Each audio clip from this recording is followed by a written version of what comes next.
as you look back on your life experience, what's the most important piece of advice that you would offer everyone in the room tonight as they look forward into their futures? Well, there are a few obvious ones. They're all ancient.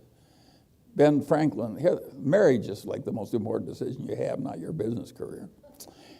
It'll do more for you, good or bad, than anything else. And Ben Franklin had the best advice ever given on marriage. He said, keep your eyes wide open before marriage and half shut thereafter.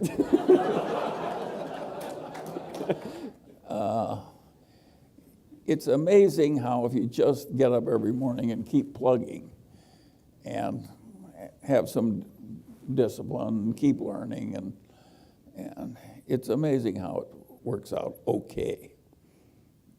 And I don't think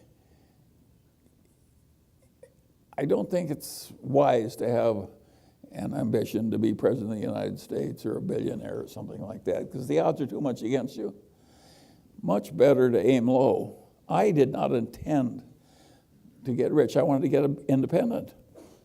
I just overshot. And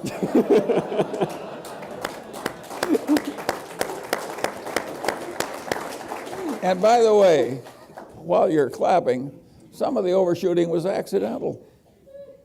There's a big, you can be very deserving and very intelligent and very disciplined, but there's also a factor of luck that comes into this thing.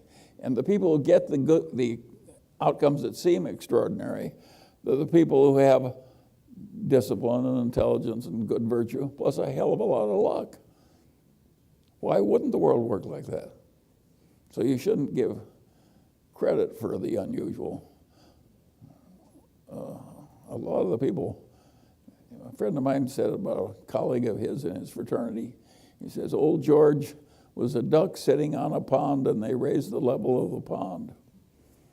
There are a lot of people that just luck into the right place and rise, and there are a lot of very eminent people who have many advantages, and they've got one little flaw or one bit of bad luck, and they're mired in misery all their lives.